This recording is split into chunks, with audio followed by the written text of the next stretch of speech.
Okey, Assalamualaikum dan salam sejahtera. Kami dari DPP2B akan menerangkan tentang aksesori dalam subjek Identity Services. Okey, sebelum tu nama saya Nur Syahira binti Muhammad Suhana. Nama saya Zulfikri bin Ishak. Saya Muhammad Syukri bin Sami. Saya Muhammad Fazli Hakimi bin Muhammad Faizul. Okey, kat sini kita orang akan menerangkan tentang aksesori. Sebelum itu, apa yang kita faham tentang aksesori?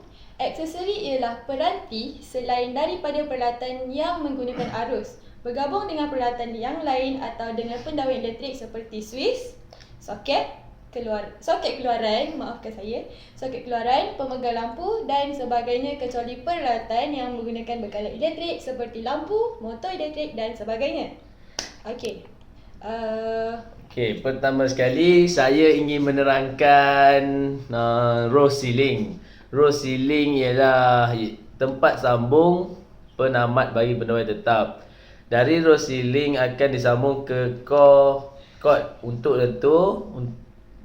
untuk sambung ke beban seperti lampu, kipas dan sebagainya. Row ceiling biasanya digunakan bersama blok PVC atau bongkah kayu yang dipasang bersama pemegang lampu pendant seperti dalam. Row ceiling terbahagi daripada dua bahagian, iaitu tapak dan penutup yang diperbuat daripada berkelit atau porselin. Tapak row ceiling dilengkapi dengan plat terminal berskru yang diasingkan untuk sambungan ke dawai litar. Terdapat 3 jenis row ceiling yang selalu kita jumpa dalam pasaran, iaitu 2 plat, 3 plat, 4 plat. Okey. Contoh road ceiling kejap. Mana ni? Road ceiling ni. Inilah contoh dia. Kalau puan ni nampak tak? Nampak tak? Ni sudah nampak puan. Okey. Okey, seterusnya saya akan menerangkan tentang pemegang lampu. Pemegang lampu ialah alat yang digunakan untuk memegang lampu dan dapat memudahkan sambungan lampu ke bekalan. Ia direka bentuk supaya lampu itu boleh dikeluarkan dan diganti dengan cepat. Pemegang lampu mempunyai 2 terminal, iaitu punca sambungan, penggalih fasa dan neutral bagi menyambung ke lampu. Pada kedua-dua terminal terdapat spring yang membolehkan kedua-dua terminal memberi satu sambungan dengan punca lampu.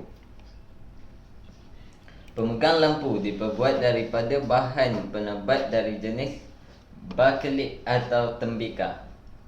Terdapat 3 jenis pemegang lampu berpandukan pada kadarnya. Di antaranya ialah pangkalan kilas, skru Edison dan skru Goliath.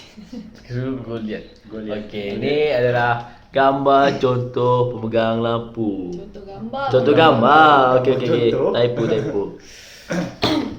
Okey. Okey, seterusnya saya akan menerangkan mengenai suis.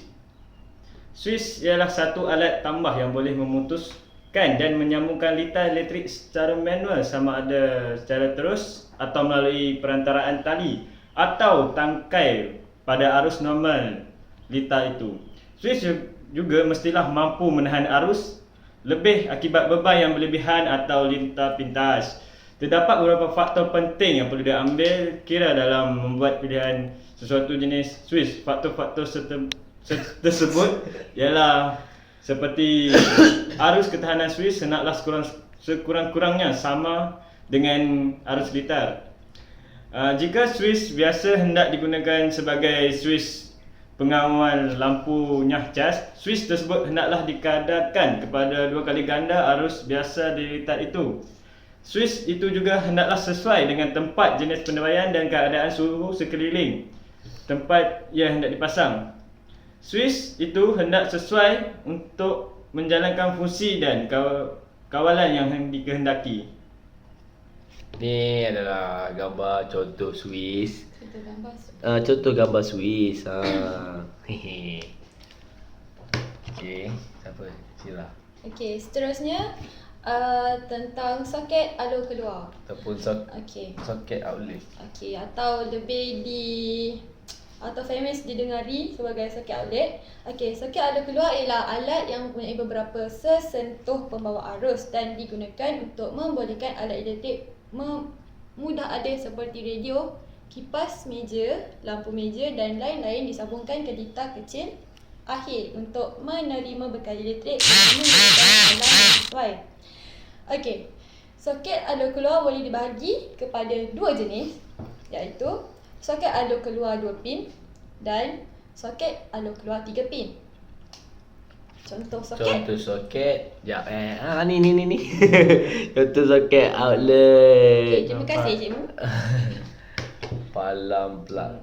Okey, palang plug ialah satu alat yang mempunyai beberapa pin sesentuh yang disambung ke kod. Boleh lentur dan boleh dihubungkan ke soket alur keluar dengan pin-pin yang terdapat pada palang tersebut. Palang digunakan sebagai alat menyambung bekalan dari soket alur keluar kepada alat elektrik seperti kipas meja, lampu, penggosok dan lain-lain lagi melalui kod mudah lentur. Palang boleh dibagi kepada dua jenis, iaitu 3 pin dan 2 pin. Palang 3 pin terdiri daripada 3 pin sesentuh dan setiap pin digunakan untuk sambungan pengalir fasa neutral dan bumi.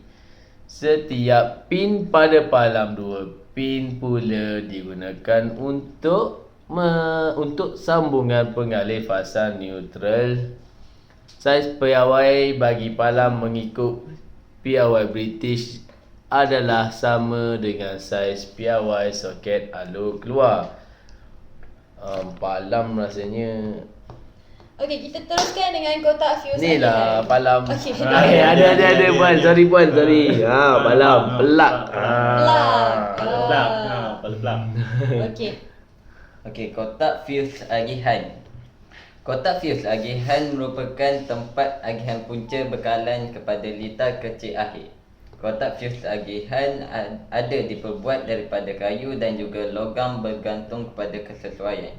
Kegunaannya seperti daripada kayu biasanya digunakan untuk pendawaian permukaan bagi rumah kediaman, manakala kotak logam pula sesuai digunakan untuk pendawaian industri.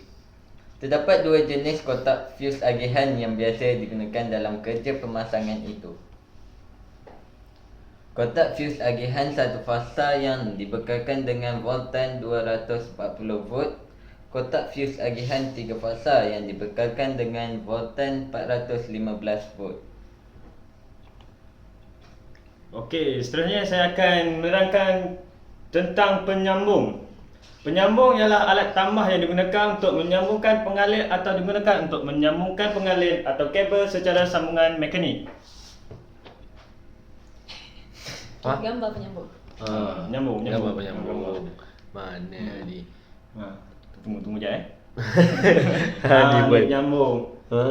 Nyambungkan dua kabel. Okey. Stop. Itu je.